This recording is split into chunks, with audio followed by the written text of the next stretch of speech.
pa rin nabubura yung issue dun sa kasalang Bea Alonso at Vincent ko. Ay, Oo, dahil nga, di ba, na hindi na nga raw natuloy. Oo. Kasi nga daw si Vincent ay nandito pa, habang nasa Spain na yung family ni Bea at Yes. ibang friends. Kasi nga, yung sinabi nga nila, di ba, na sayang nakabili na ng tickets. Yes. May sisa. May Actually, visa ibang na. ibang mga wedding suppliers na tumuloy pa rin dun sa sa kanilang trip sa Spain kasi nga nakabook na. So yung iba Oo. hindi na nila ma-refund. Correct. So tuloy na lang. Tuloy na lang. Oo. Kasi sayang din ang tatak sa passport. Yes. Ay, Oo, dahil alam mo, visitors pass lang yan, ika nga. Ano ba issue ngayon dyan? Yung tungkol sa prenup pa din. O ano ba yung tungkol sa prenup ba? Ang dami natin nababasa, sari-sari, iba-iba. Ano ba? Napirmahan na ba yung prenup o wala talagang prenup? Ayun. O nagkaroon ba ng revision Oo. sa draft ng prenup? Nagbabalikan ba yung prenup Oo, sa mga oo. may mga amendments? May mga, oo nga, may mga pagbabago ba? O kasi yung mga naririnig natin, naririnig lang naman natin. Hindi naman natin alam kung totoo, di ba?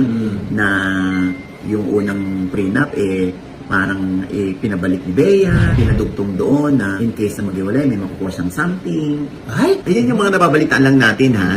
Tapos meron pang pagdating daw doon sa partido ng lalaki. Sige, kung yan ang gusto mo, dito ka sa amin titira.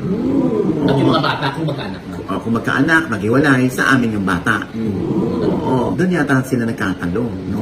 Oo, pero yan ay mga naririnig lang na, alam mo naman, hanggat wala tayong naririnig mula mismo kay Bea at kay Vincent, para sa kanilang final statement, hindi para mag-conclude tayo na yun nga yung nangyari, yun nga yung naganap, at yun ang dapat nating paniwalaan. Puro mga hearsay lang, pero ang mas tanong ng mga tao dyan ay kung sila pa ba? yun na nga. Ako matutuloy pa ba? Postponed ba ang kasal o Postponed. canceled na ang engagement? Oo. Or reschedule. Reschedule. Ano bang totoo dun? Kasi wala tayong naririnig kay Bea talaga, no? Alam tayo, sisahod lang naman tayo. Correct. Oo. At yung sabihin tayo, Tito Oji, makarinig doon sa lalaki. Pwede. Oo. Sana hindi magsasalita. Siyempre, hindi magsasalita yun.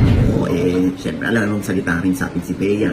Exclusive, hindi naman, hindi pa. Oo. Kaya intayin na lang natin kung ano naman yung kanilang press statement. Siya, no? Yes.